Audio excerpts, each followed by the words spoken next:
ഇത് നമ്മുടെ തുറവൂര് തുടങ്ങി അരൂർ ഭാഗം വരെയുള്ള എലിവേറ്റഡ് ഹൈവേ, അതുപോലെ 6 വരിപ്പാത എന്നൊക്കെ പറയുന്ന വികസനം വരുന്ന ഏരിയയാണ്. വികസനത്തിൻ്റെ അങ്ങേയറ്റത്ത് നിൽക്കുന്നതാണ്. ഈ വികസനം വർഷങ്ങളെടുത്ത് വരുമ്പോഴത്തേക്കും കുറേ അധികം ജീവനുകൾ ഈ റോഡിൽ പൊലിഞ്ഞിട്ടുണ്ടാവും എന്നുള്ളതാണ് സത്യാവസ്ഥ.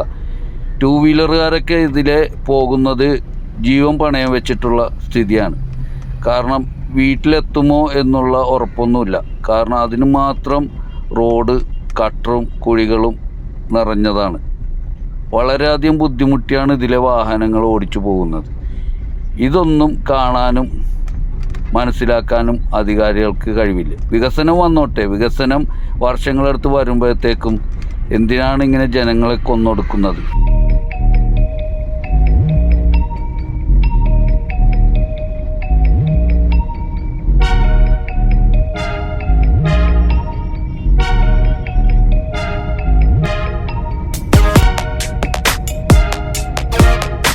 ഈ വികസനത്തിനെ കുറിച്ച് ജനങ്ങളുടെ ഇടയിലുള്ള സംസാരം, ഈ 6 വരിപ്പാത നിർമ്മിക്കുന്നത് അദാനി കമ്പനിക്ക് വേണ്ടി വിഴിഞ്ഞം തുറമുഖത്ത് നിന്ന് ചരക്ക് വാഹനങ്ങൾ എത്രയും വേഗത്തിൽ പോകാനുള്ള സൗകര്യം ഒരുക്കുന്നതാണെന്നുള്ള സംസാരമൊക്കെ ഉണ്ട്.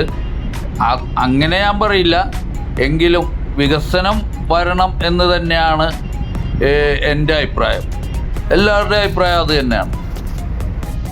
വികസനത്തിനോട് നമ്മളെതിരല്ല, വികസനം വരണം, വികസനം അത്യാവശ്യമാണ്. പ്രത്യേകിച്ച് ഇതുപോലുള്ള നാഷണൽ ഹൈവേകൾ വളരെയധികം വീതിയോടുകൂടി പണിയണം. അതുപോലെ എലിവേറ്റഡ് ഹൈവേകൾ വരണം, അതൊക്കെ വേണം.